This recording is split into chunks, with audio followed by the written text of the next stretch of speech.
games, games that reward us for intellectual and or emotional engagement rather than combat or any kind of violent accomplishments. We are here to do the Great Ace Attorney once again. Here is a link to my Discord. And let's get started. That must be it, Pat, my love. That must be it. Yeah, and I got a new voice for Rolly. I think perhaps we should make sure we have that information officially on record. Leave it to me, Mr. Naruhodo. I'll take care of it immediately.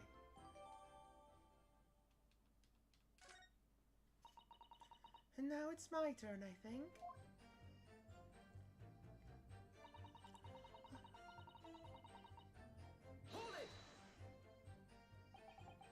But according to my notes here, the sun had gone down already, and it was dark. Oh, but Rolly and I were strolling along, gazing at the night sky and looking for our lucky star. Sorry? The star that will guide us to eternal happiness.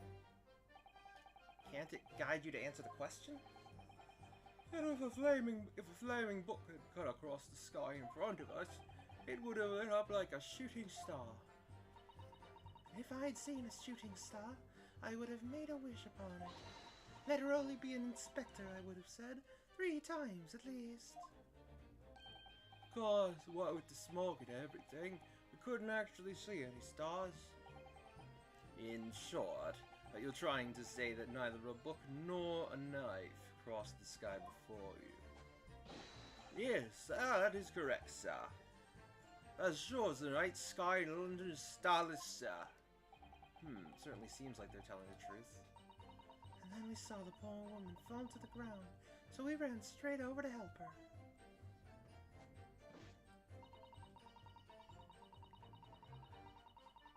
Hold it!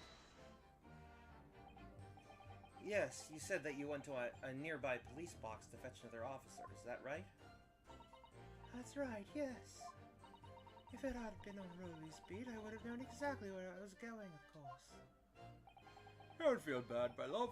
You can't be expected to know the location of every police box on every beat. So Rolly told me the way. Only, I sort of got a little lost on the way. Patricia, my darling, that's why I love you. Your terrible sense of direction is bewitching to me. Oh, Pat. Oh, Rolly. Oh, please. So, I suppose I was gone for about 15 minutes. But like I said, my Rolly was at the scene the whole time, making sure nothing was disturbed. I was off duty at the time, of course, but a true Bobby is never really off duty, sir.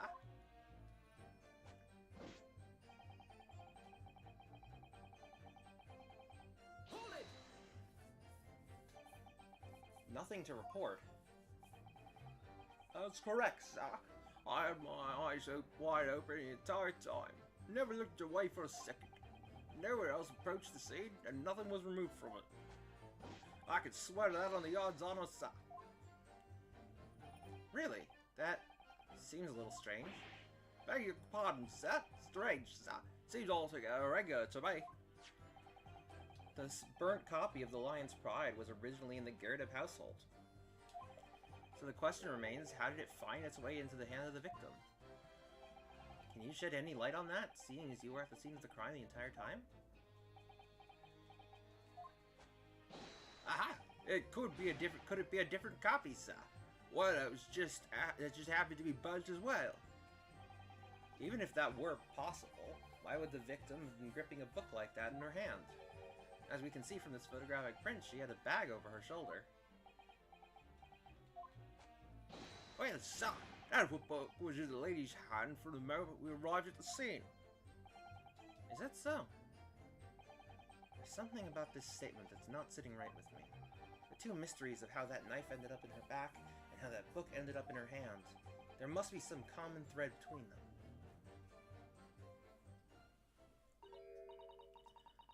Can I ask you something? Please, Mr. Lawyer, sir? Oh, yes, of course. What is it? You're doubting us, aren't you? I can tell. What? I wasn't really... I mean, what's she doing? Please, just because I'm a woman, it doesn't make my testimony any less valuable. You might just see me as the wife of a policeman, but I'm a woman of my word, I am. I really don't remember ever suggesting that I doubted you. No excuses, I don't want to hear it. My voice will be heard. My lord, you'll let me speak, wouldn't you? Won't you? Yes, Miss Beat, I allow you to supplement your testimony if you so desire. Sometimes the path of least resistance is the sage one. That was a very loud mutter. I heard that.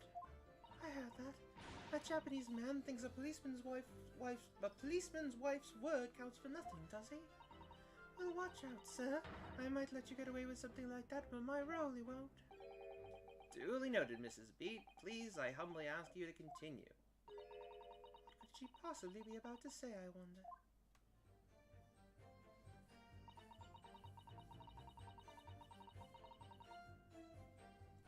Hold it! Mrs. Beat, nobody is questioning what you've told us. I saw it, I did. That evening, I saw it clearly. That little Eastern man with the whiskers and the funny curved back slinking away from the scene. I know what I didn't see as well. I didn't see any flaming books or knives flying through the sky. All very clear. You also mentioned something about having a poor sense of direction? Oh, yes, well, that's a little embarrassing, really. I'm always ending up at the wrong place when I've made arrangements to meet Rolly. He gets ever so cross. Excuse me! Constable Beat, is there a problem?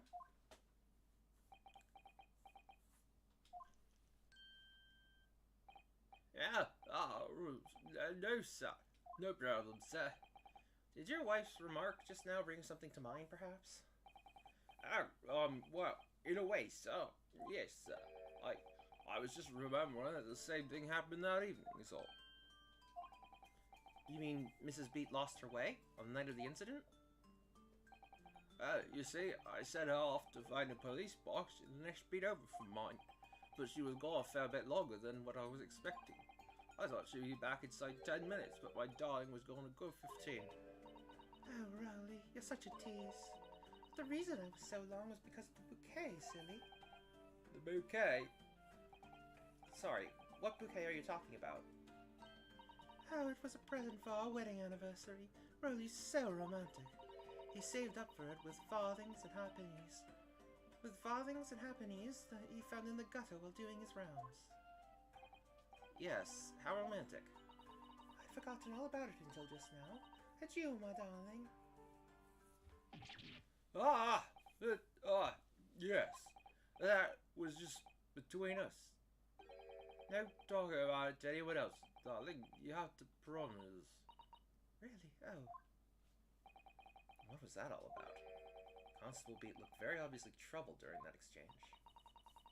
I'm afraid I can't offer any useful insight, Mr. Naruto. But I'm quite sure of one thing. We have to ask Mrs. Beat about that bouquet. Mrs. Beat, this bouquet you just mentioned. I'd like you to add details about it to your testimony, please. Oh, really? Yes, I'd love to.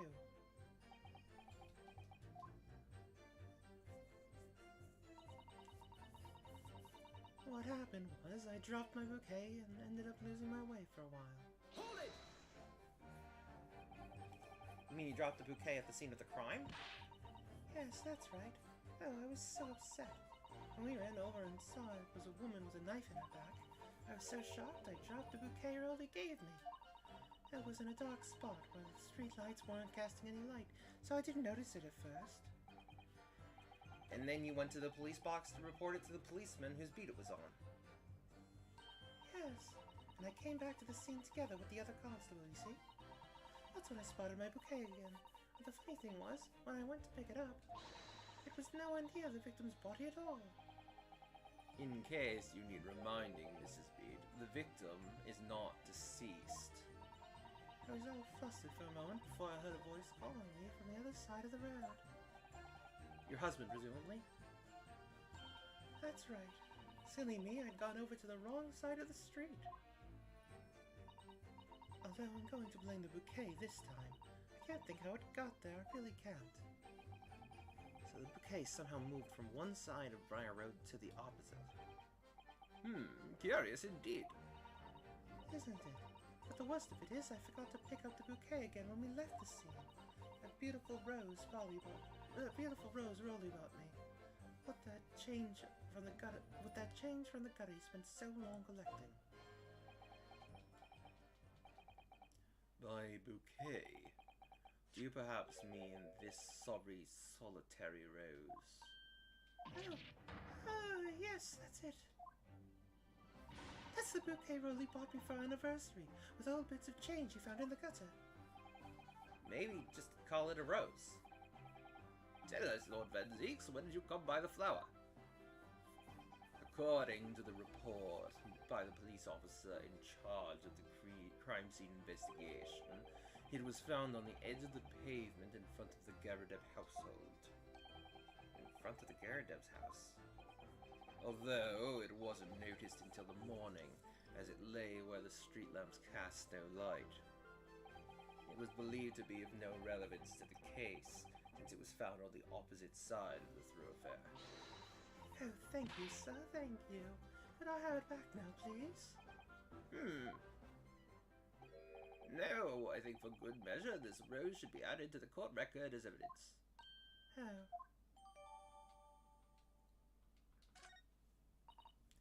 But it's a symbol of our love. I want it back after the trial, do you hear me? I want it back. Good grief, rest assured that I shall do my very best not to forget, Mrs. Butte. I can take my eye off the crime scene for one moment, sir. Nothing to report on that front, sir. Oops.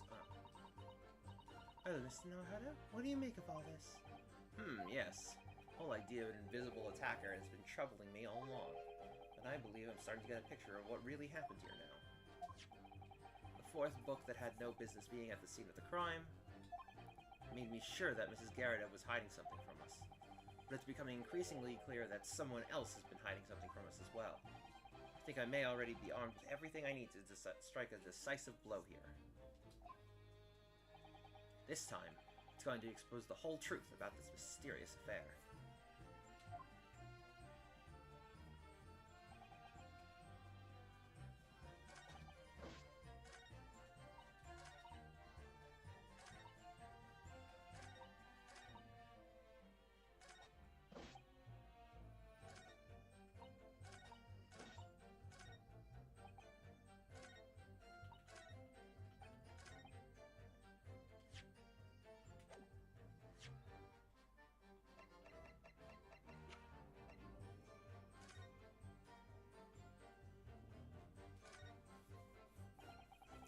Very stylish paper the flower's wrapped in, isn't it? It's just an old newspaper, Mr. Naruto. Oh, I suppose it's because I'm not used to seeing English print. It looks so exotic to me. Ah, I see. Is something wrong? Oh, no. I was just thinking that if you wrapped a stone-baked sweet potato in English newspaper, it might look like some sort of fancy cake. Ah, Susada-san, you do love your cakes.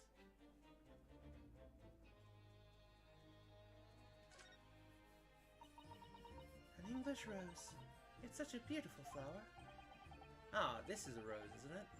This is a rose, is it? I've never seen one before. Do you take an interest in flowers, Mr. Naruto? I wouldn't say that exactly, but I do know 3 types at least. Gosh, 3? Yes, plum blossom, peach blossom, and cherry blossom. Perhaps you should consider branching out, learning some trees that aren't fruit tree based. Learning some that aren't fruit tree based, for example.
attacker.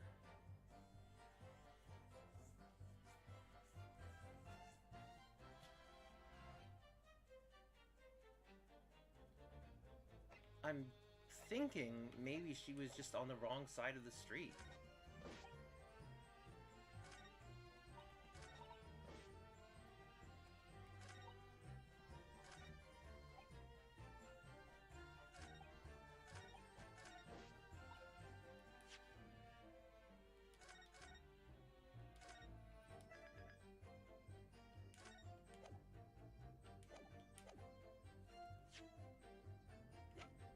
Objection!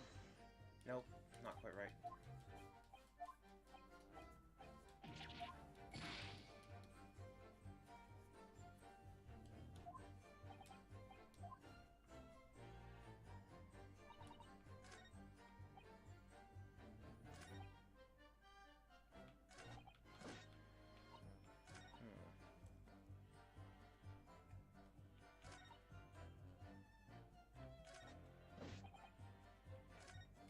Oops, dang it, not again. Ah, shoot.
Objection!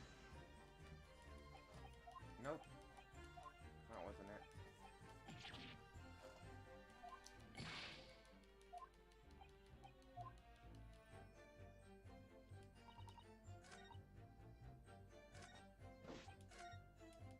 Ah, shit.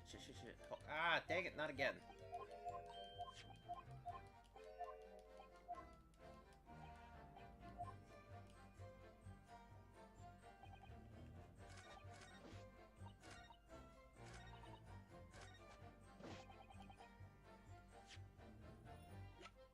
Objection! There we go. You claim, Constable Beat, that there was nothing to report in the 15 or so minutes you were guarding the scene. But that cannot be. What do you mean to say? In your testimony just now, Mrs. B, you explained to the court that when you arrived back at the scene of the crime with the policeman assigned to that beat, the bouquet you had dropped at the victim's side was no longer anywhere nearby. Yes, on the opposite side of Briar Road to where the victim was attacked. But considering the size of that meager bouquet, if a single sorry bloom can be so described, no doubt it was blown in the wind across the street, back into the gutter where it belongs. Meager? But if that were the case, why did Constable Beat not testify to the fact?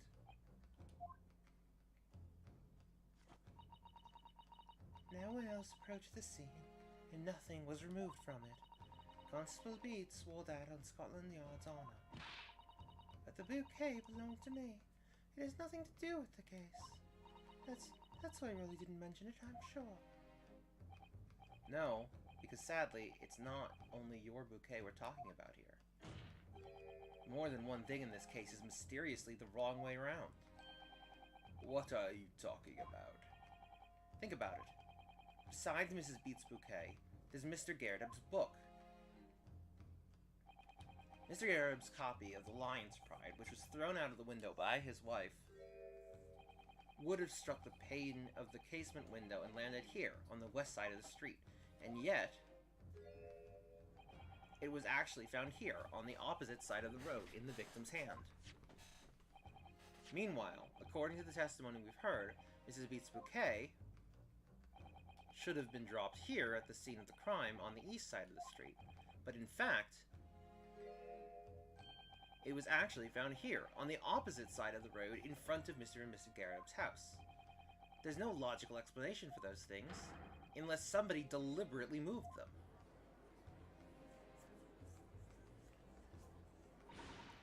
What are you trying to say? When you're talking, it sounds like you think my Rolly's done something wrong. Joan's voice. Where's Joan?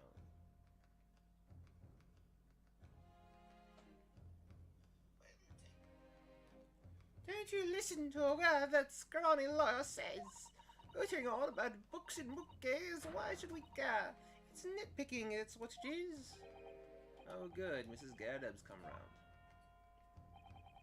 You might call it nitpicking, Mrs. Garredub, but deliberately meddling with the scene of a crime is a criminal offense. It's called, tampering, Mr. Nahada. But the person responsible for this tampering cannot admit to it, for a very subtle but compelling reason. Objection! Tampering? You've barely heard the term before. Tell us, my learned friend, who would possibly have had cause to carry out such an elaborate deception? Yes, there is someone who tampered with the scene of the crime that evening. All the evidence and all the testimony points to that one particular person. Counsel, I must demand that you substantiate this conjecture. Who are you saying is responsible for tampering with the scene of the crime?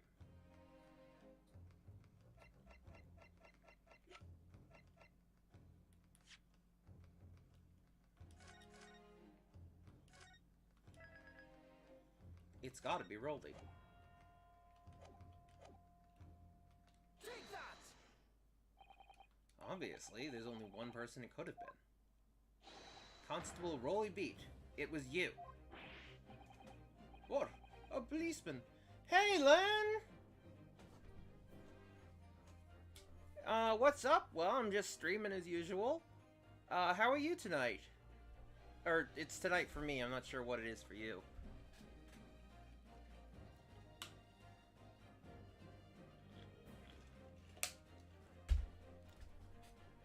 It's good to see you here. I know you've been busy lately, so I'm glad that whatever it is, it seems to be at least a little bit more manageable, so you could stop by.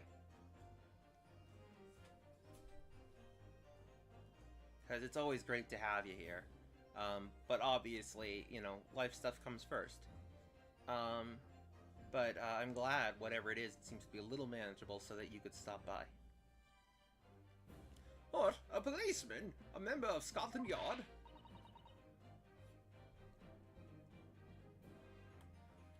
What nonsense. Why would my Rolly do something like that? There's no one straighter than my husband. No Bobby works more tirelessly for the people of London. Mrs. Beat, you said in your testimony that your husband asked you to go to a nearby police box to fetch the officer on duty. The 15 minutes that you were absent from the scene is the only opportunity anyone had to tamper with it. You're making it up. It's all nonsense. It's all lies. What about that Japanese man with the whiskers? I bet it was him. He did it. Objection! If that was true, Constable Beat would have seen him do it. Oh. And forgive me for pointing it out, but when you dropped your bouquet, Mrs. Beat, it was after the defendant had fled the scene.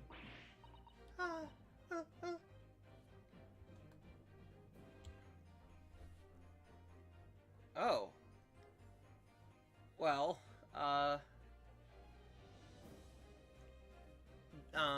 let's see. So, can I give you, do you want like a summary a little bit of what's been going on? Because I don't know if I could give you one. There's been a lot of shit.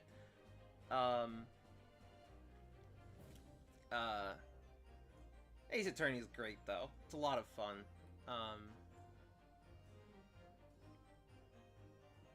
It's a lot of fun. Crazy characters, even crazier court cases.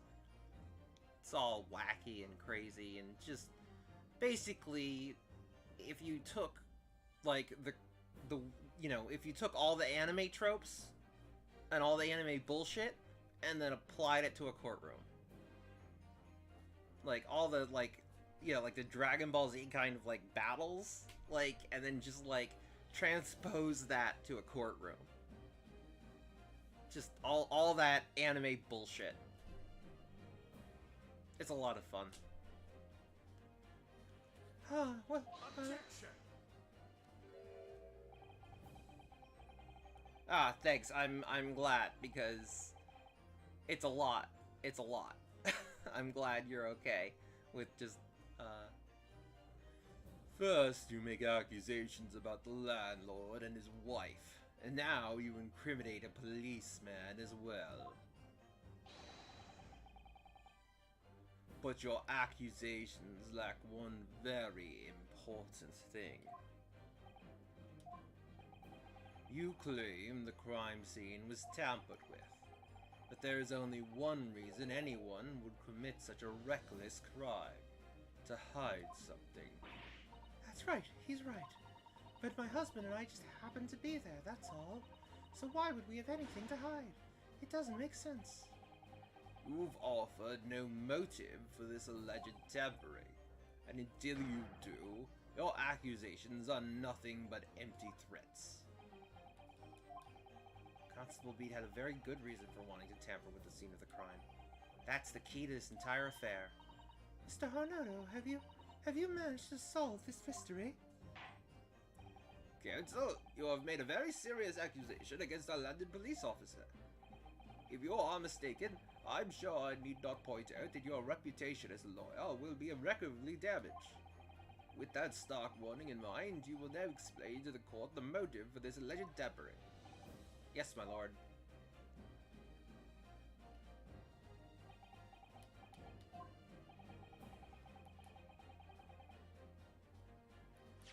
Just gonna save.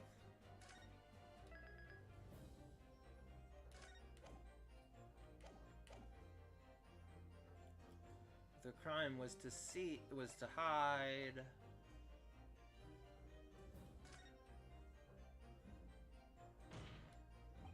Where the victim fell to the ground.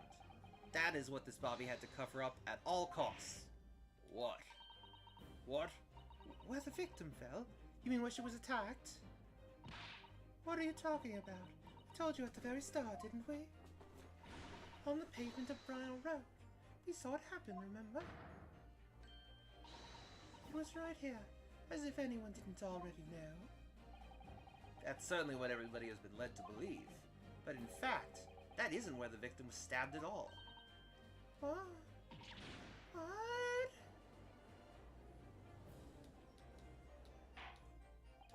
I'm beginning to wonder where this tumultuous trial will end, Counsel. If that's your assertion, then the court is dying to know, my Nipponese friend. Where are you proposing that the crime actually took place that evening? Take that! But that's on the opposite side of the road. I don't understand.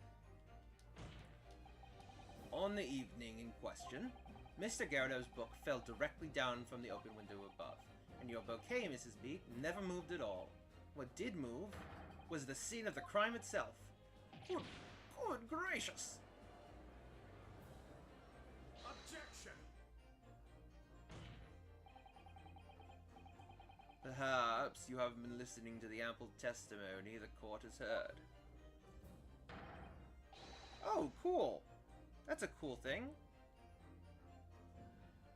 These witnesses both saw the moment the attack took place. That's right. I saw it with my own eyes. It was 5 o'clock in the evening and already dark. There was the typical London fog on the ground. When you saw the incident unfold and ran to the victim's aid... That was actually on the west side of Briar Road. No, that's not true. It can't have been. Constable Beat then arranged for you to be absent for a while by sending you for help, and during the 15 minutes you were away, he transplanted the crime scene. He moved all the things shown in this print, the victim herself, the 4 books. He moved everything, in fact, to the pavement on the east side of Briar Road. Extraordinary. But the constable overlooked one thing. What? What did he overlook? The bouquet, I presume. Exactly. The prosecution told the court just a few minutes ago about the discovery of the rose bouquet. Lord Van Zeek said it wasn't noticed until the morning, as it lay where the street lamps cast no light. Yes, it couldn't be seen in the dark, obviously. Which is why it was only the bouquet that was found in its original position on the pavement on the west side of Briar Road. And that is the defense's theory about what really happened that evening. How do you respond, Constable Rolly Beat?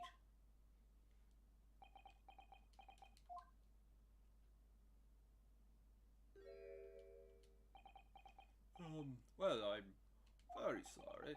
I didn't mean to nod off again. I haven't slept properly in a month. Did I miss anything important? Oh, Rowley. If it isn't true, is it? What that lawyer said is all lies, isn't it? I know it is, because you're the most upstanding, righteous man I know. I had a dream.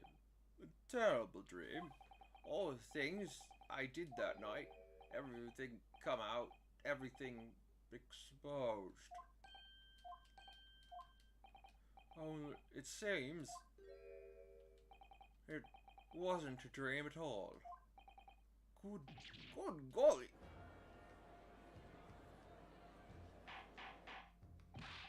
Order! What on earth is the meaning of all this? Oh, Rowley, why? Why would you do something like this? Moving a corpse is a criminal offense, isn't it?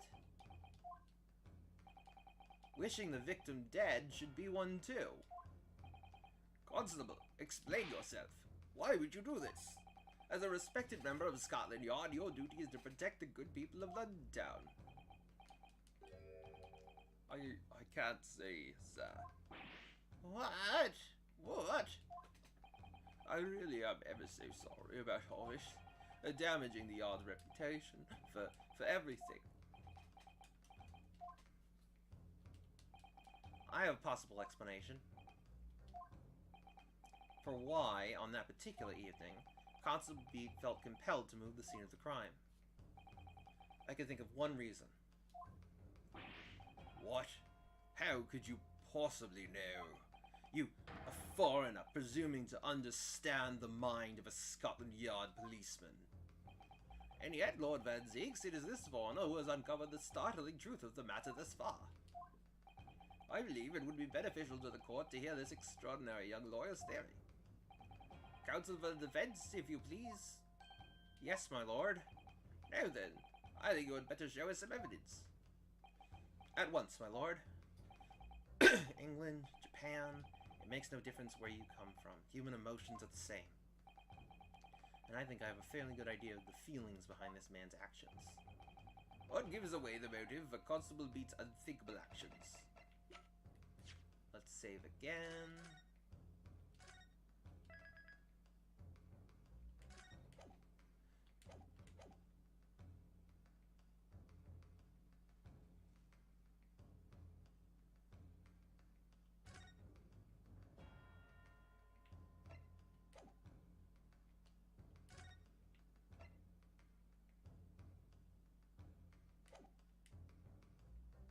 Take that!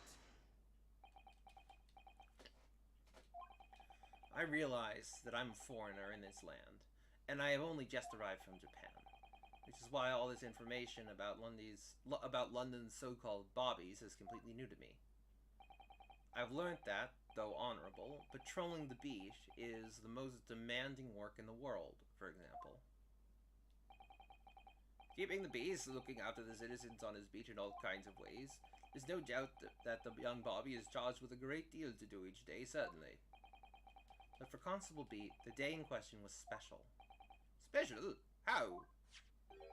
On account of this bouquet, my lord. Oh, yes.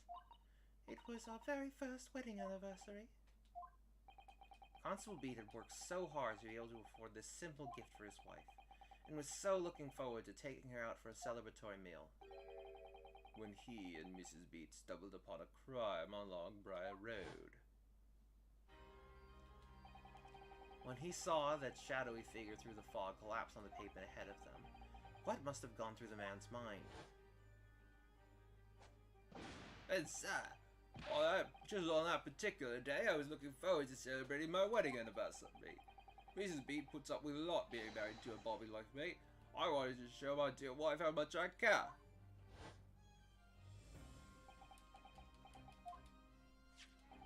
This is the warrant card that Constable Beat offered to lend to me earlier.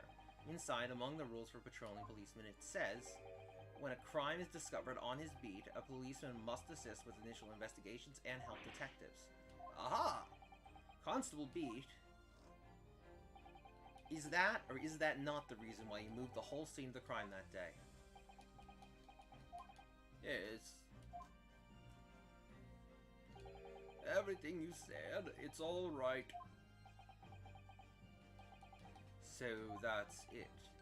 It was all to do with the boundary of your beat. Oh. Exactly.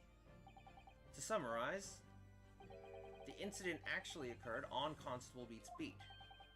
Good gracious. Constable, do you realize the gravity of what you have done? It was the first time since I became a copper. I never cursed God. Stay close to me, Pat. The criminal could still be lurking somewhere. As I ran over to the scene, I had every intention of doing my duty as a police officer. We've got to report this to the station as quickly as possible. But then it dawned on me. I realized where we were, where the victim was lying, and what that meant for me. When a crime is discovered on his beat, a policeman must assist with initial investigations and help detectives. Why here? Why does this have to happen here? And why tonight of all nights? Why?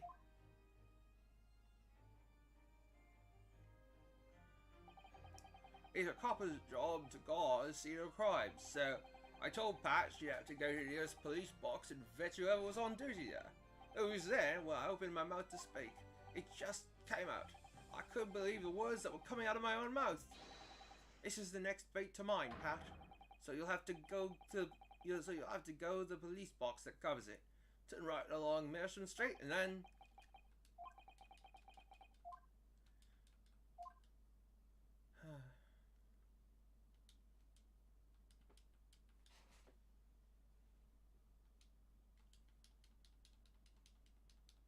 I've given Rolly like 3 different voices over the last 3 weeks. And I just couldn't quite land on one that felt right for him for some reason.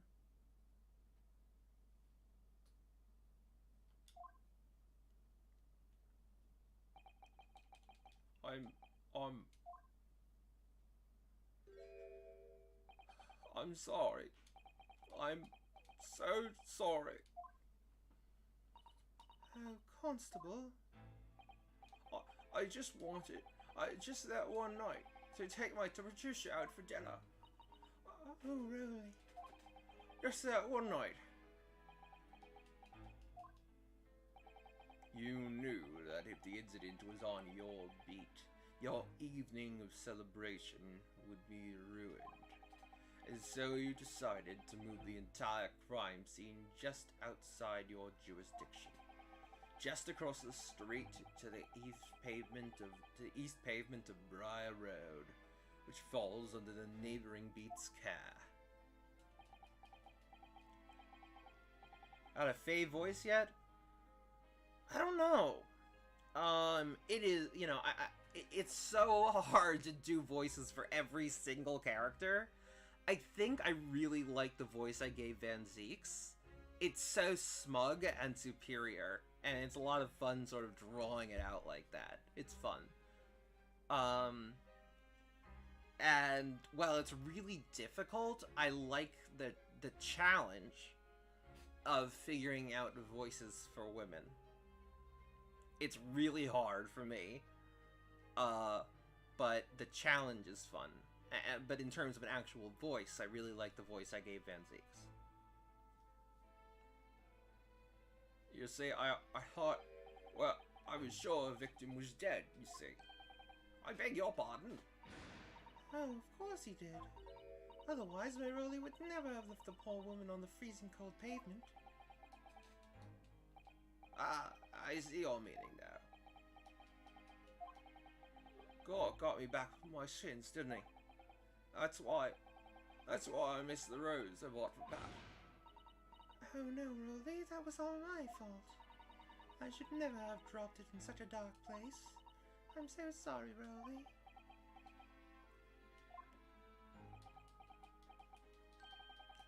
And can you tell us, Constable, how many books did you move from the one side of the road to the other in total? 4 it was. Yes, sir. Definitely 4. 3 of them dropped by Mr. Natsume, and the 4th being the one that fell from the window upstairs in the Gerda household, of course. But what made you place that book in the victim's hand? When all the others were scattered haphazardly around, I mean. Oh, well, sir, that's because that's how I found it. How you found it? What do you mean? When we first ran over to the scene, the victim was already holding the book. So, when I moved everything, I made sure it was still in her hand. You were sure it was this book, The Lion's Pride, that the victim was holding? Oh, yes, sir. No doubt about it, sir. Interesting.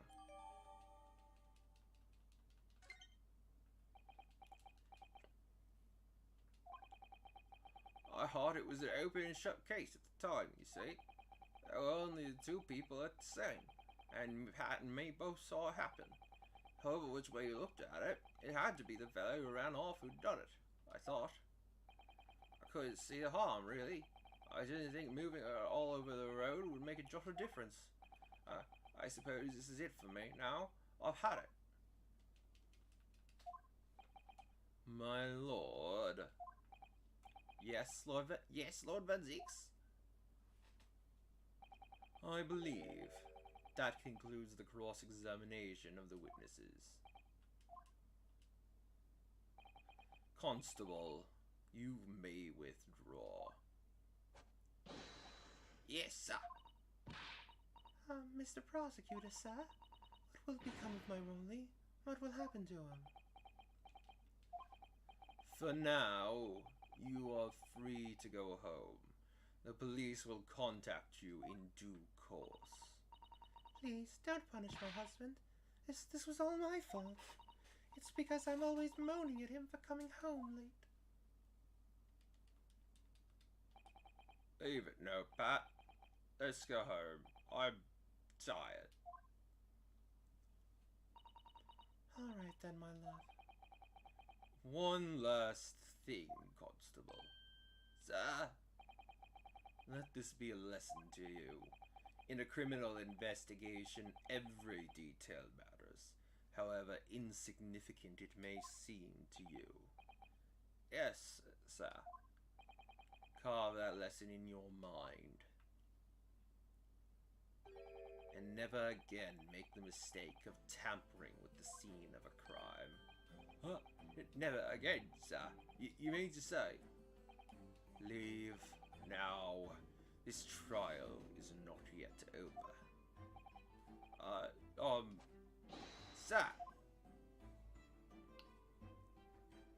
The other voice I like is, there's this character, Herlock Sholmes, who's just an absolute, just sort of chaos. Obviously, he's modeled after Sherlock Holmes, but he's a little less good at his job. And he sort of has a voice kind of like this. He talks very fast and kind of, you know, haphazardly, you know, and it's kind of a lot of fun to embody that kind of energy. Well, quite a startling revelation, I must say. Who ever thought of a third body transplanting the entire state of the crime like that? Indeed, my lord. Nevertheless, there are some immutable facts here. Principally, that the accused, Mr. Saseki Natsume, is the only person who could have committed this crime. No, I disagree.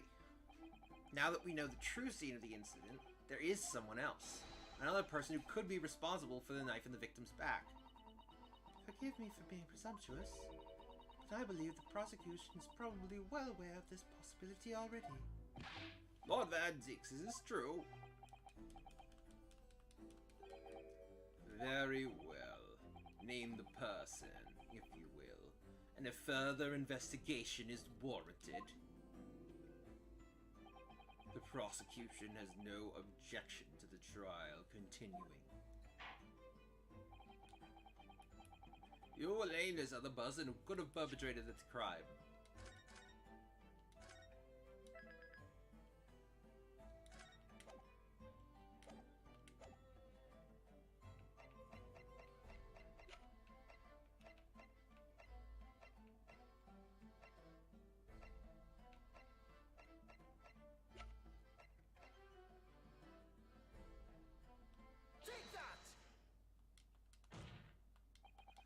The defense would once again like to request a cross-examination of a new witness, my lord. Once again? My assistant made the same request earlier. In order to finally reveal the truth about this case, it's imperative that we cross-examine juror number 4, Mrs. Joan Garridan. Me? Me? How daring me? Objection! That request has already been denied. But the situation is very different now. Mrs. Garridan, answer me this. What do you want now, you little toad? What do you want now, you little toad? What do you want now, you little toad? At the time of the incident, you were engaged in a violent argument with your husband, Mr. Garridan. In the course of the argument, a minor house fire was ignited, and to clear the smoke from the room, your husband opened a window that looks out over Briar Road. Oh, what of it? You threw this book at your husband when he was cornered with his back against the window. Upon striking the pane of the open top-hinged casement window, the book plummeted directly down, finding its way to what we now know to be the true scene of the incident. Yes, and as I said, what of it? During the argument, you were beside yourself with rage. As such, you threw not just books, but anything you could lay your hands on. So, let me ask you one more time, Mrs. Garridan. This knife, the one removed from the victim's back, have you really never laid eyes on it before?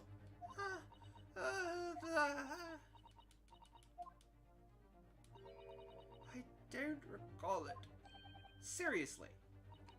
Am I supposed to remember everything I picked up and threw at my husband? And anyway, the man over there and all that regalia said members of the jury needn't testify to me. Conveniently, yes. No, I have no recollection of saying that at all. Juror number 4. Oh. Make no mistake, you jurors are not special in any way. You are not immune to the judicial process. If you know something about this knife, madam, let the truth come out. But that's just a common old garden knife. It could have come from anywhere. That's right. I just remembered the voice I gave her last time. I've been giving her a different voice, and I should give her the same voice. Now I remember it. We have several like that at home. If one went missing, how would you expect me to know? What's that?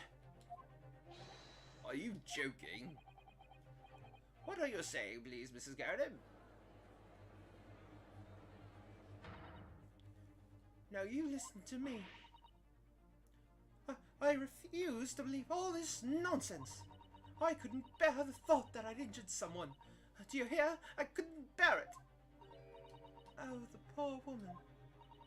So, yes, I want evidence. I want to see hard evidence if you're going to insist on this being my fault.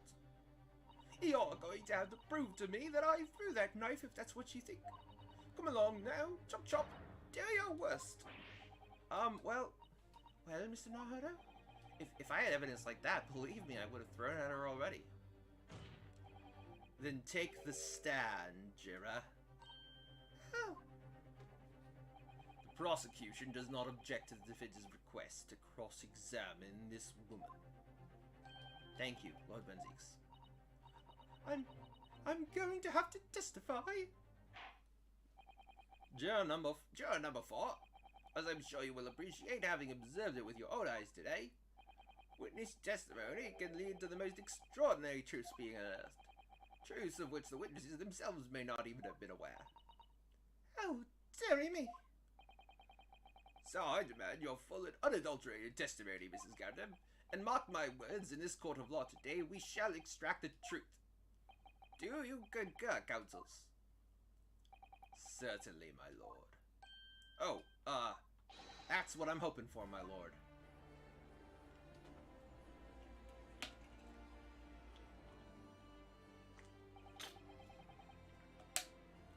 This is such a strange feeling. For the first time since arriving in this country, it actually feels real.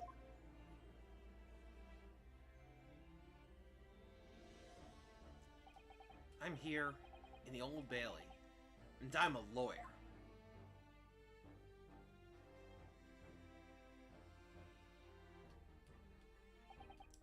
Witness, state your name and occupation. Yes. My name is Joan Garadeb, and I'm, I'm a juror and such like. Sounds like even she doesn't know if she's a housewife or a maid, or what, anymore.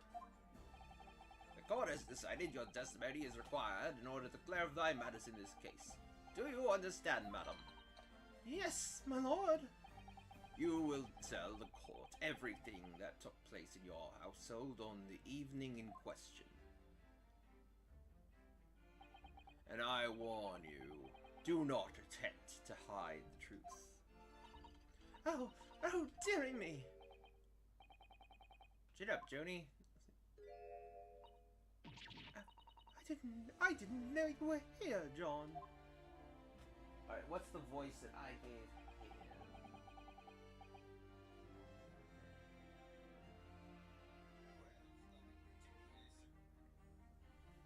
Wasn't totally you in that room that day, or ding wasn't? Well, I think I ought to testify as well, don't you? But what hurt your knee, dear? Don't you worry about that. Hardly notice it. I'm not the sort of chap to leave a comrade to face disciplinary action alone. Oh, John. I presume you're Mr. John Garadeb? Yes, sir. Former Second Lieutenant of the 3rd Regiment of the 4th Northumberland Fusiliers, sir. Seen my fair share of action and now living the quiet life, as it were. The quiet life? Were you not engaged in an incendiary battle with your spouse on the day in question? Ah, well, yes, quite. I believe this may represent a first in the proud history of the British court. Calling a juror to the witness stand is unprecedented. However, the court will hear your testimony now, juror number 4, and that of your husband. You will recount clearly and concisely the events in your home at the time of the incident in question. Sir, at once.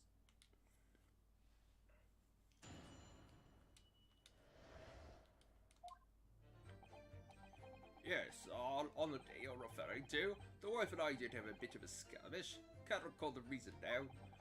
Knocked a candlestick over and set fire to the carpet. Soon had it out though and got the window open.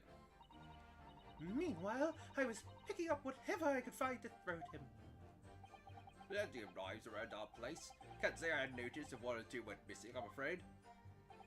Yeah, that boy thing in the victim's back really was one of ours. You'll have a job proving it, I think.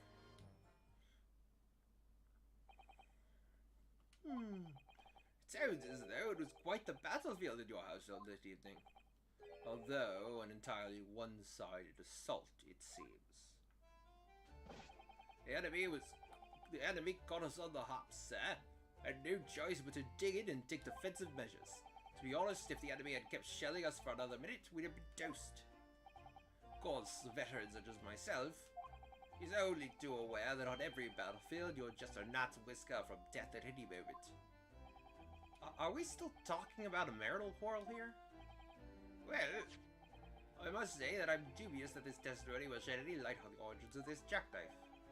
In combat, one's focus narrows such that surroundings are barely noticed. These witnesses may not be able to offer anything more than they have testified already. This may be a dead end. Menzies may well be right. Well, whatever the chances, we only have this last cross-examination to uncover the truth, Mr. Naruto. Yes, I'm afraid so. Very well, counsel. Begin your cross-examination.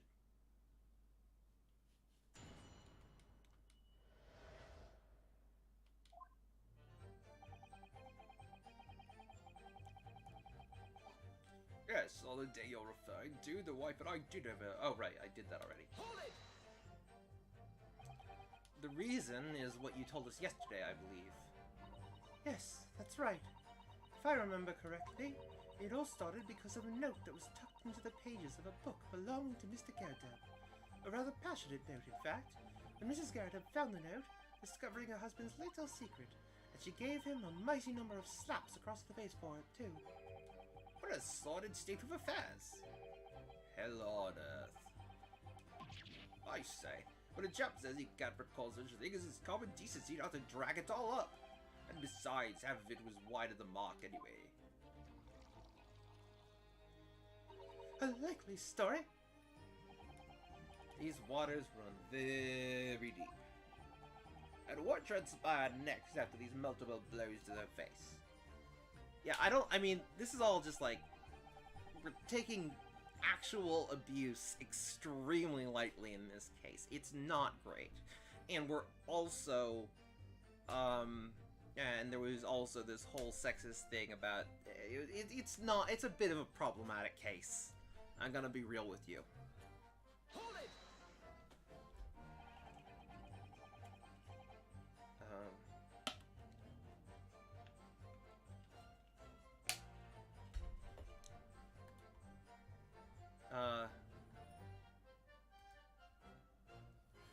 And the fire also spread to some items of furniture, didn't it? Bookcase, my armchair, anything of mine, really. Just so happens that there was some bathwater around that evening, so I sloshed that about to put it out. A most precarious situation you put yourself in. Ours is a 3-story townhouse on the west side of the street, where the water main isn't connected yet. I have to draw water from public water pump during the day if you need any, you see. The lodgers are always moaning that they can't get any water at night. Although, that was the little mustached Japanese man buys water in bottles, I believe. The defendant, Mr. Natsume, you mean? Yes, he receives a stipend for his studies, you know, from his home country. Can you imagine being able to brew a pot of tea at all hours? He's obviously very well off. Have you actually seen the state of the man? I believe he uses all of his income to buy books. Well, anyway, the point is, I was able to douse the fire with water, fortunately enough. Hold it! Even though the room was on fire? As far as I was concerned at the time, it was more important to extinguish my anger than the flames. When a woman wants to throw, she must throw. That is most certainly not true of a suicidal takedown, Mr. Naruto. How did she know I was thinking that? So, please cast your mind back and try to remember. Was a knife among the things that you threw at your husband that day? In all honesty, I don't recall, but I feel I must point out that I'm no monster. Let me see. Some bread, a cabbage, garlic, towel, and a sponge, a napkin.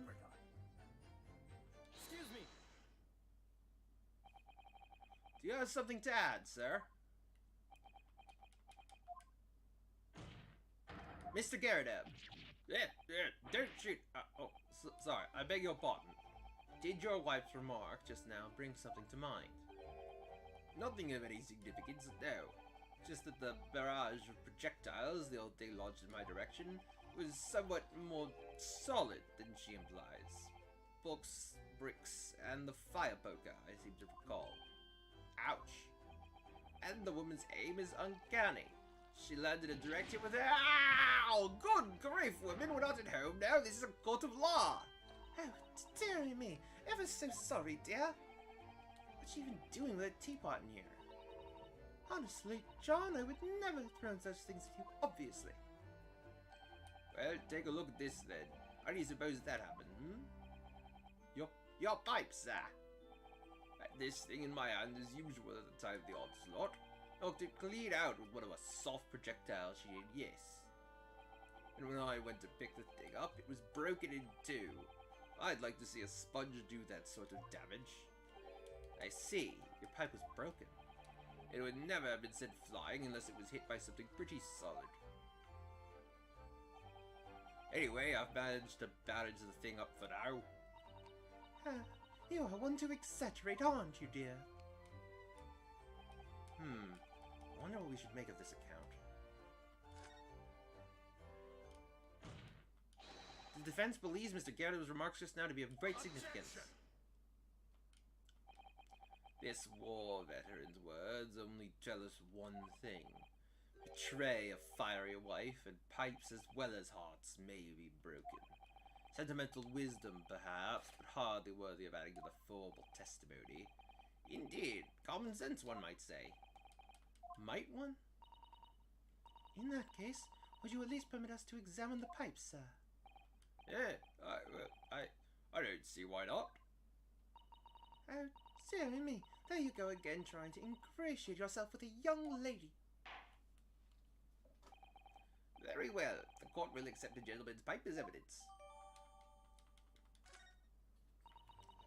I hope I didn't speak out of turn, Mr. Nardo. I was just feeling rather disappointed for you that your request list was turned down. Oh no, it's fine. Thanks to Sada-san, we have some new evidence to work with. We should examine it carefully. Well, thank you all for that. Rebuttal, Mr. Garrideb. Now, if we can return to the crux of the matter, what can you tell the court about the knife used to attack the victim?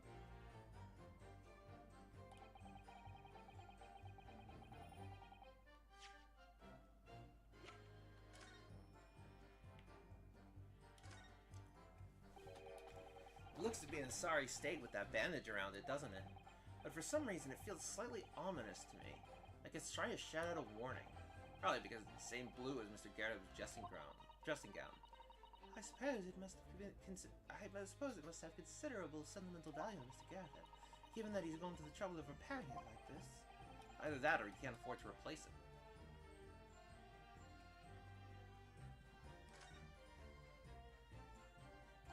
Oh! Something just twinkled inside the chamber of the pipe there. Yes, I saw it. Something's stuck in there, I think. Let's turn over and give it a shake. But what's this? It's a tiny fragment of metal. It looks like the tip of a blade or something. The tip of a blade? Surely it couldn't be.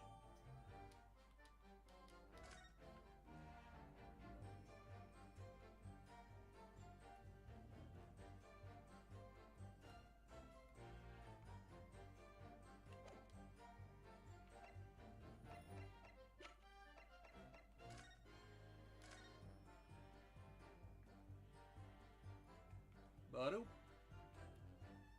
It's missing the tip.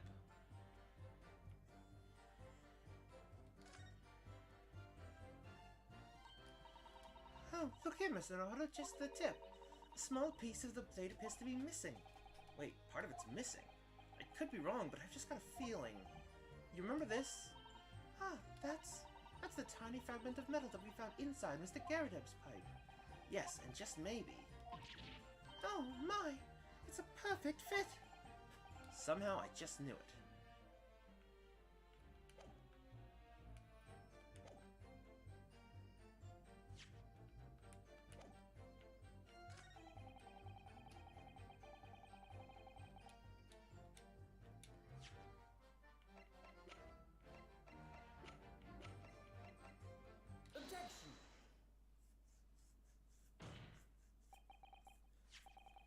Mr. Garrett, could I ask you to take a good look at this, please?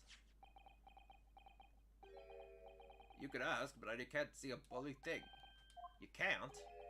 You used to call me Dead-Eye Dead back in the regiment, of course. That was some time ago now. Even when I'm trying to enjoy a large print book by the fire these days.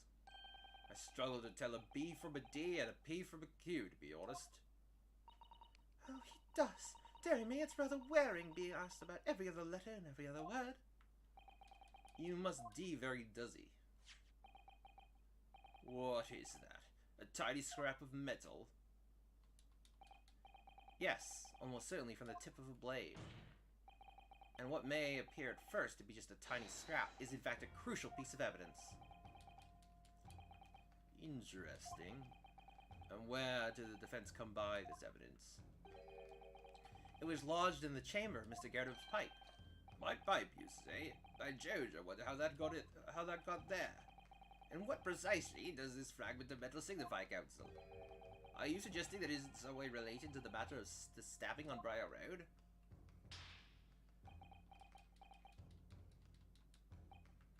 I am. What? When put together with another piece of evidence already in the court record, I believe this tiny fragment of metal will unravel the whole truth of this case, my lord.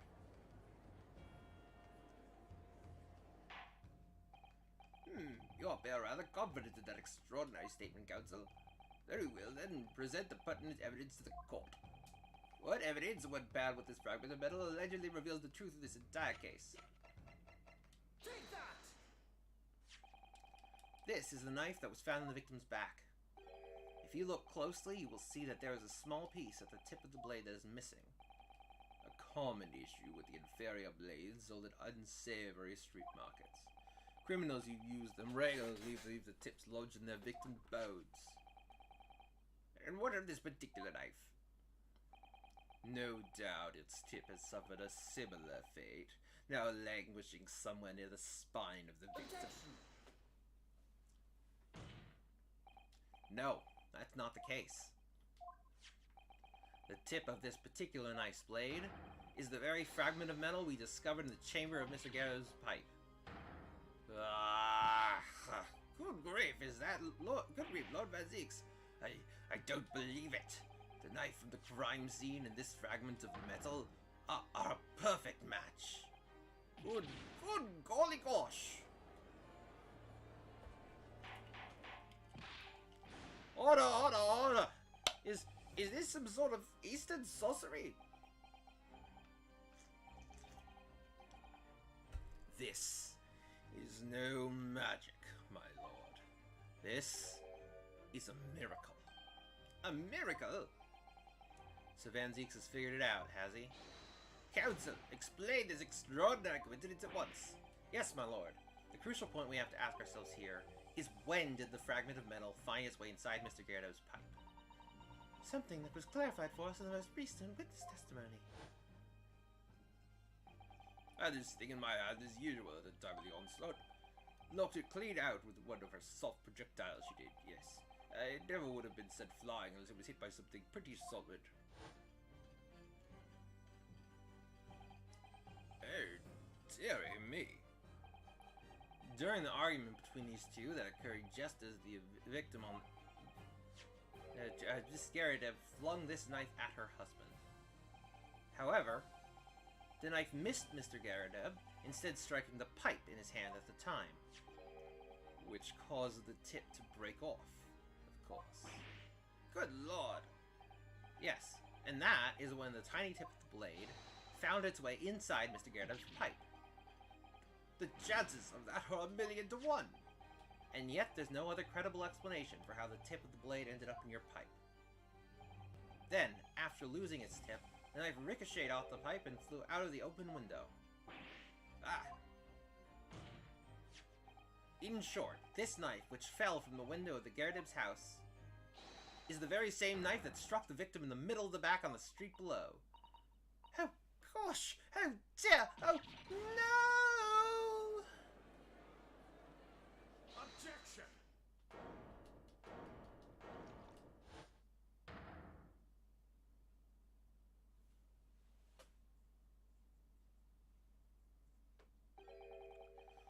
full-bodied theory. I'll give you that. A complex bouquet of seemingly trivial points, plausibly arranged to create an almost passable vintage. Allow me to toast my learned friend's characteristically Nipponese approach to bottling his argument. Sorry?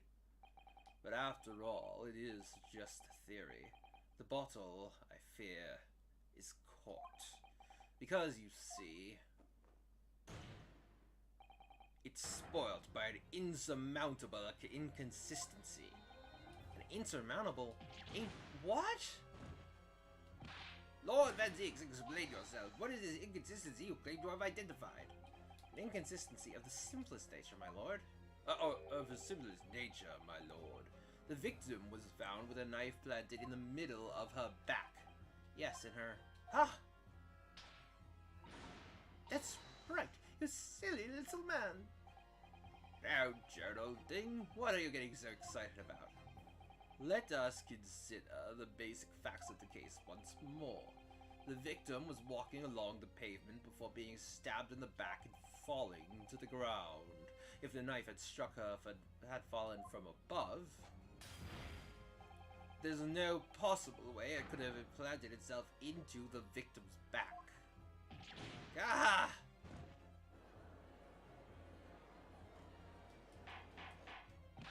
Order, order! Right. You see, that's exactly right. If that knife had fallen on her from above, it would have struck her on the top of her head. Well, look. I never like this. I don't know what really did happen. It would appear the defense has made a rather spectacular blunder. If a theory has even one inconsistency, it cannot stand. Your theory, my learned friend, is history. We're so close. I could see the truth. I was so sure we were on the right track. But now the way has been blocked completely by just one simple inconsistency. Or in other words, we simply need to eliminate that one inconsistency and the theory will stand. Mr. Sato! You mustn't worry, Mr. Naruhodo. You were just caught off guard, that's all, and your mind went blank. But if the path you were on is indeed correct, then a way will present itself. The key to this is in the court record, I'm sure. All the information you need is there. It seems you have nothing to say, my Nipponese friend. Well, your silence speaks volumes. A tacit acceptance that your theory is fatally flawed. Objection!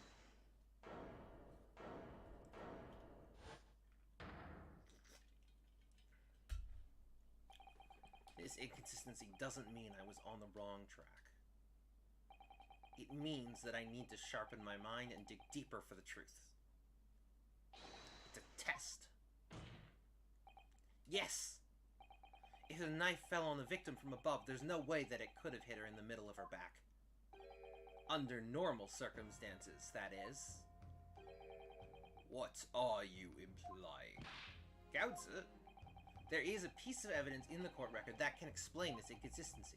That can explain how the knife fell from above, how the knife that fell from above could have pierced the victim's back. We already have the answer. Goodness! Utter madness. Surely this must be the last time. Counsel, present the evidence of which you speak. This is the last inconsistency, the final piece in the puzzle. If I can successfully make sense of this, the truth will be laid bare at last. The evidence that explains how the falling knife became lodged in the victim's back is gonna save.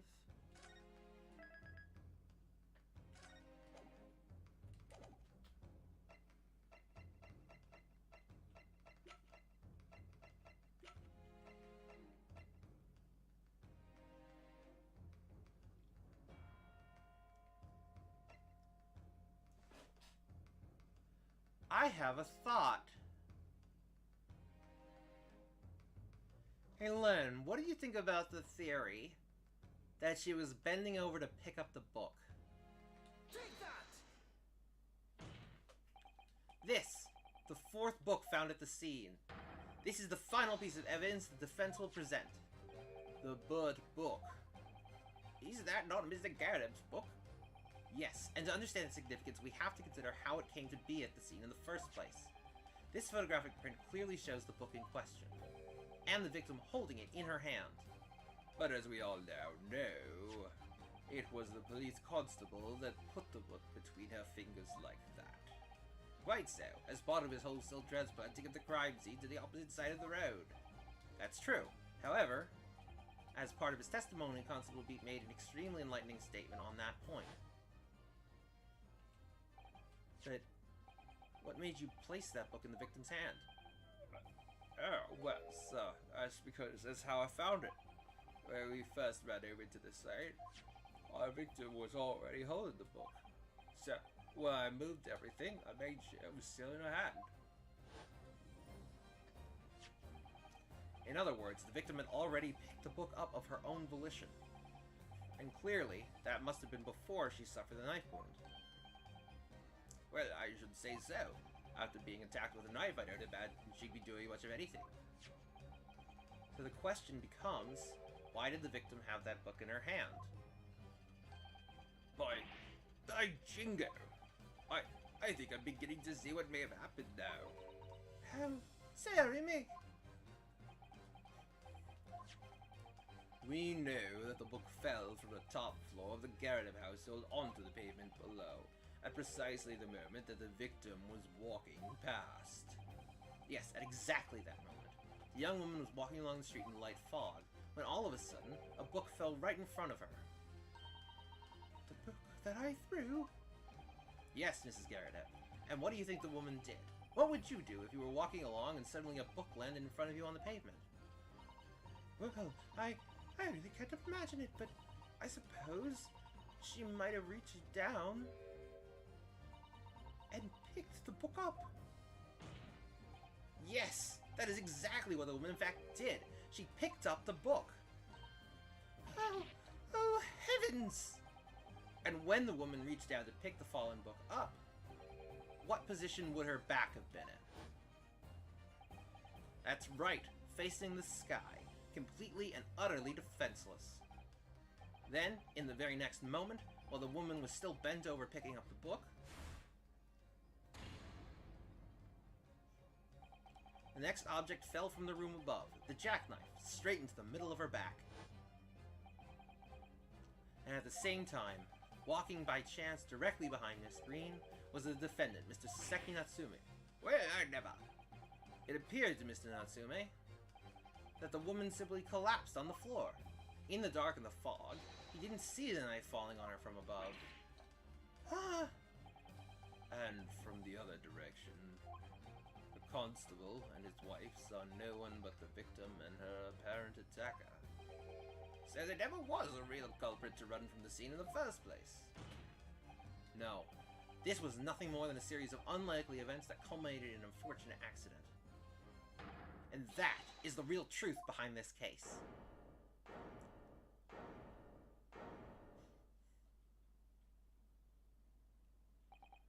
Well, Mr. and Mrs. Garreteb?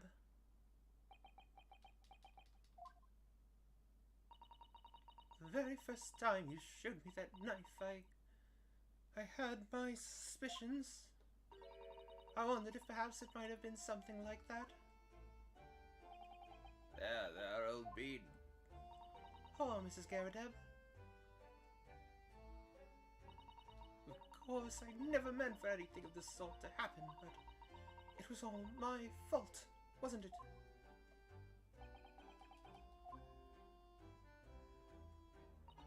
I take full responsibility. I let my anger get the better of me. I threw that book, and I threw the knife as well.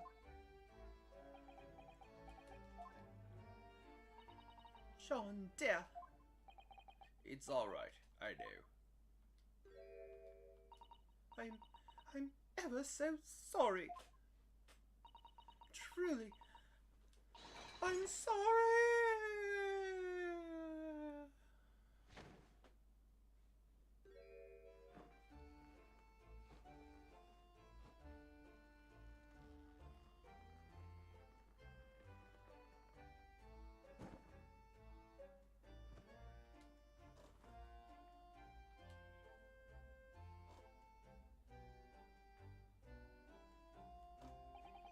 Lord Van Zeeks? What news of Mrs. Gardab? She's been taken to the infirmary. It would appear that today's events have left her in an especially flustered state. However, I believe she will recover in due course. There is no cause for concern. Yes, unmenaced themselves they caused what could easily have been a terrible tragedy. They shall have to prepare themselves for the consequences of their actions. There is some good news, however, my lord. I've just had word from the hospital where the victim is being treated. Her condition is improving steadily, and the doctor believes she will regain consciousness soon. It's strange. We've been talking about the victim all this time, but we've never once met her. How wonderful. The woman is out of danger, it seems. Yes, that is good news. So, Mr. Saseki Natsume?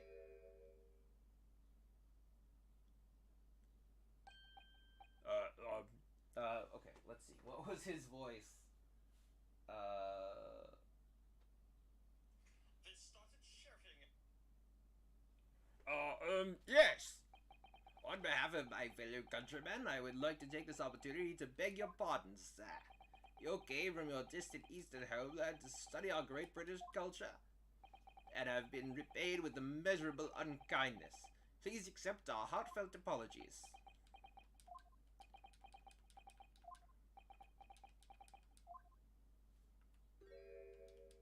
Oh, it is me who should be begging your pardon. Oh no, Mr. Natsume. That evening, when the young woman just collapsed on the pavement before my eyes, I jumped to the wrong conclusion again in my confusion. What conclusion, sir? I was sure that the woman was dead. Yes. Constable Beat said the same thing, didn't he? He thought she had been killed too. I suppose she must have looked completely lifeless. It's been about a year since I arrived in Great Britain now, but I still can't get used to life here. I can't relax. I'm sure there are evil spirits lurking in the fog, like they're haunting me. Poor Soseki-san. His imagination really has got the better of him. Yes, poor man. So when it happened, I thought the young women had been taken by the fog spirits. I should never have dropped my books like that and run away. I should have called for help, for a doctor, for the police. Instead, I've managed to create a rift in the relationship of trust between our two empires, and for that I am truly sorry.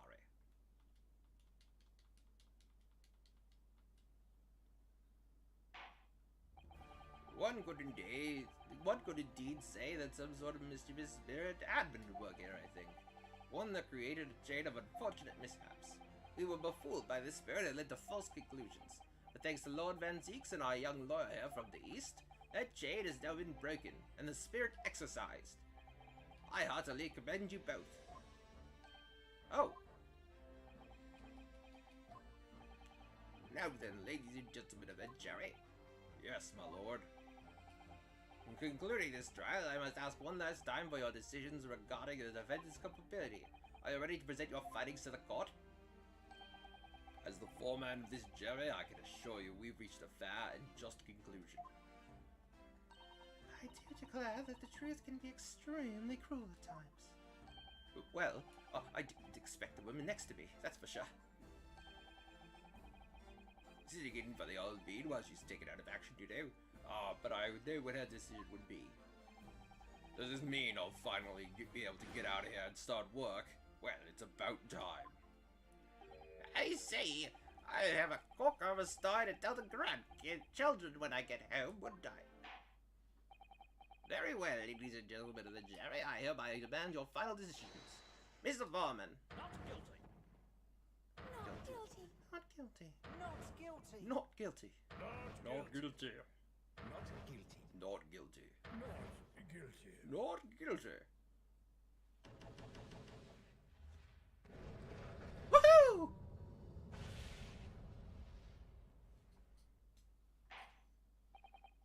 Very well. Mr. Saseki Natsume, I hereby pronounce you not guilty.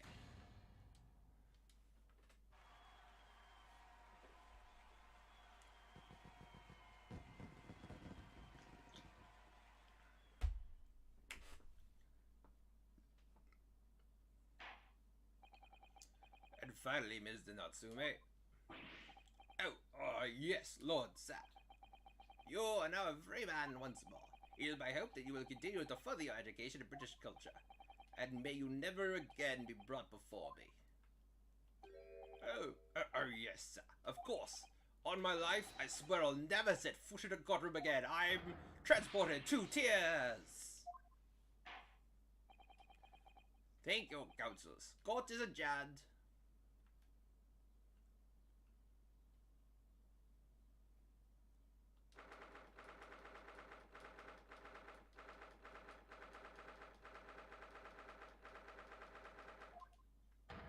Oh, locum.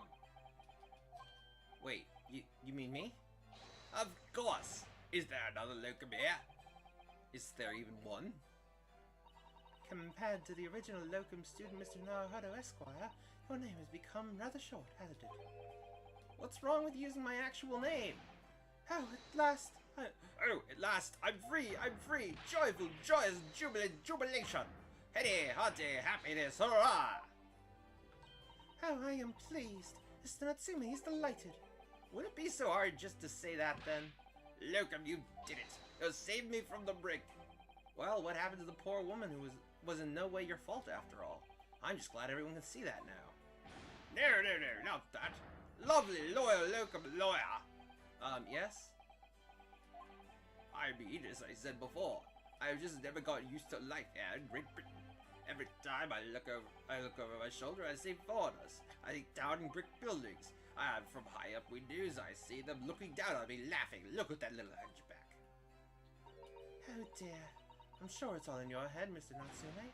But today, you, locum lawyer, gave my gloom the boot. You stood firm behind that baronial bench before all those babbling British. You battled to the bitter end, laying bare the baffling truth.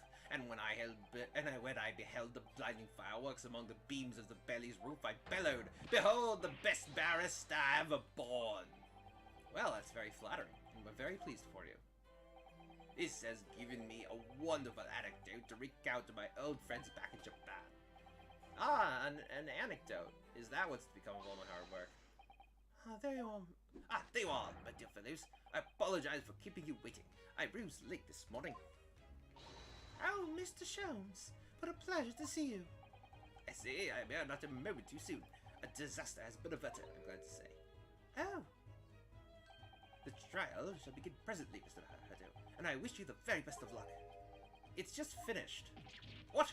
No! Then my haste was in vain. Ah! It's you! Lock Sholmes!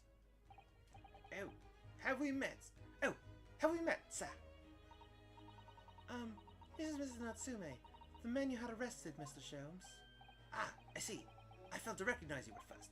Our previous encounters had taken place in the Kowloon. Either of your bleak lodgings or that prison cell. I simply couldn't place that curious face in the light. Charming. It is all your fault, Herr Lock Sholmes. You're the reason I had to go through this terrible ordeal. I'm going to give you a piece of my mind. My apologies, sir, but I assure you, I have placed you now.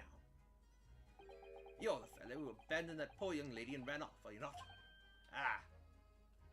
Had she been taken to hospital more urgently, I feel perhaps she would have regained consciousness by now. Oh. But it was unavoidable, I'm sure. We are but human, after all. Anyone would have been shaken by such an experience.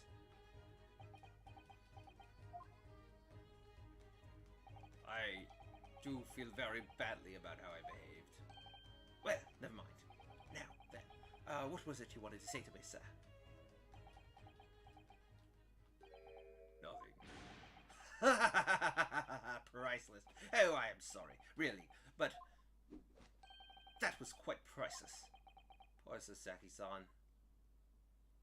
Still, on the bright side, you've had an extremely entertaining experience without paying a penny. And, it would seem, you were not even found guilty. But there is no bright side. Whatever do you mean, Mr. Natsume? Even after this, I'm still cursed by the spirits and now by the Reaper. Ah, Lord Benzies. I haven't forgotten, you know, what facing that man in court means. Even if you're not found guilty, you're still doomed. It will be all right. It will be all right, Miss Natsume. Eh? If the Reaper appears trying to make trouble, I will protect you. Hiya! With a perfectly executed Susato takedown. Much as I like being turned on my head, a bit of warning might be nice next time, Miss Susato.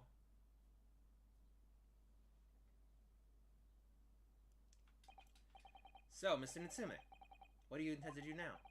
You mentioned something about recounting your experiences to your friends back in Japan? Yes, I intend to return to my homeland soon. Oh, It has already been a year since I arrived here in Great Britain. I've visited universities, libraries, bookshops. I've been honored with the tutelage of professors. I've learned so much about the wealth of literature here, and the city it has shaped. I've come to realize it is my calling to sail home and tell my fellow countrymen about it. that's very touching, Mr. Natsume. Or, in perhaps less veiled terms, you wish to withdraw halfway around the world and escape the terror of the Reaper's Curse. That's not it at all. The more I learn of literature, the more this strange feeling claws at my insides. I feel compelled to return to my roots and attempt to pen a work of my own. Oh, I see. A work of literature by Saseki-san.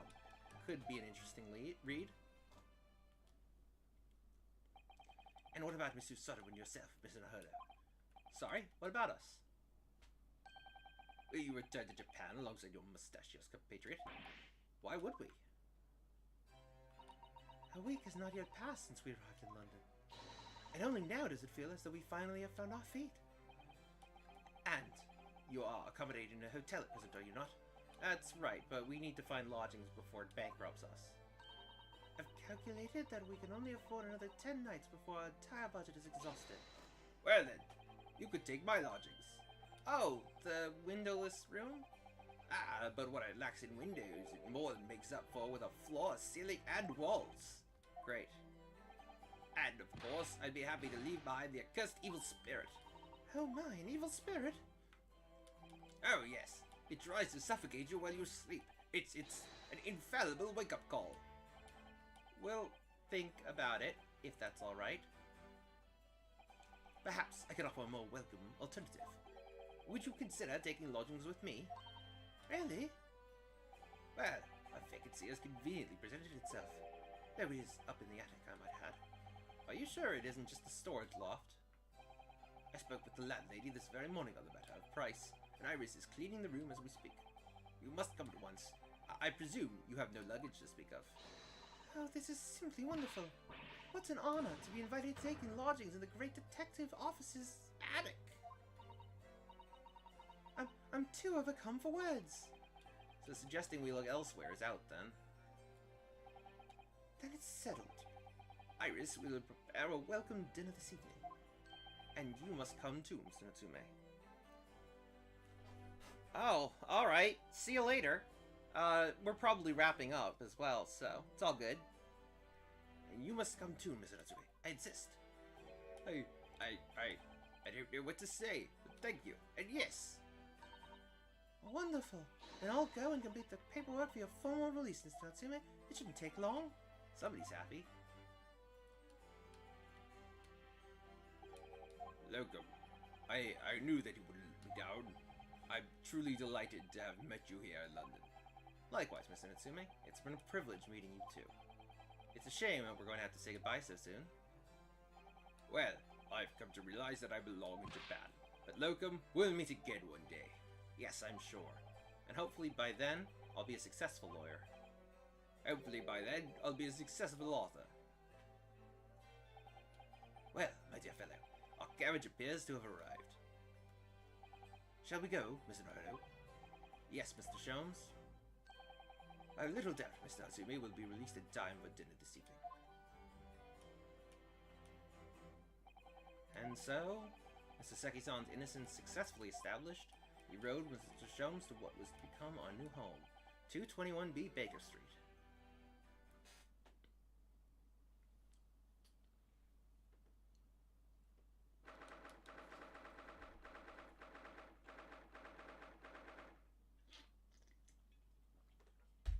20th February, 4:41 p.m., the attic room.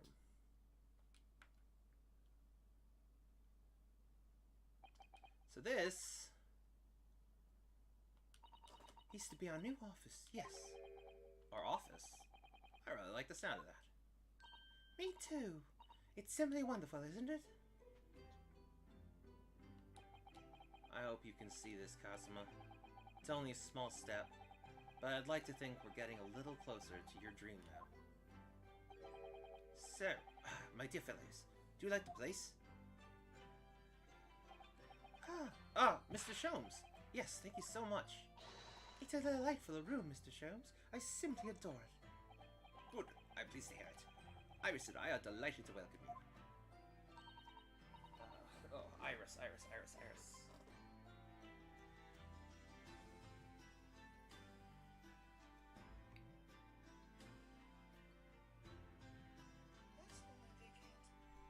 I hope everyone's hungry. It's nearly time for dinner. Wait as soon as Mr. Matsumi arrives. We have a lot to celebrate. Iris, you must let me help you. Alright then, Susie. You can be in charge of the salad. Splendid.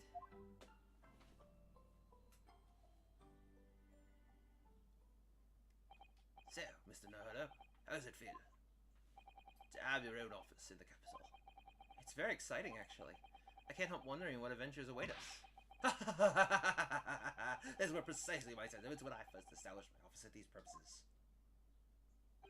Until I discovered the dark truth about the city of London, that is. Sorry.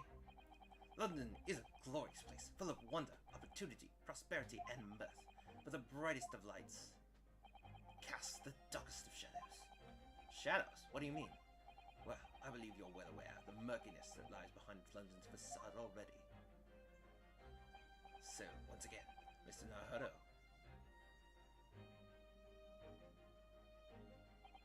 Welcome to London.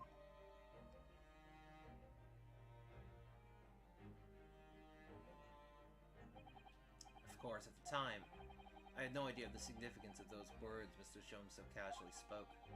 But it wasn't long before my turn came to lift the facade and see the true depth of the murk that lay behind it.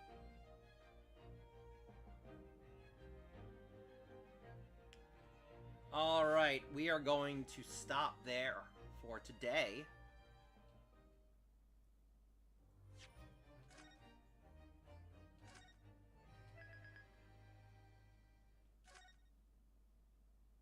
We're going to stop there for today. Thank you as always to those who were and weren't here, and especially to those who were. Len, thank you so much, as well as anyone else who may have been lurking or anything like that. Let's see if there's anyone to raid. The Pack Walk is playing Phoenix Wright Ace Attorney, Trials and Tribulations. I will send you guys over there. Have an amazing time. I hope you guys had a blast doing this with me tonight. I did. I certainly did. And I'm glad I got to do a longer stream than the last few times.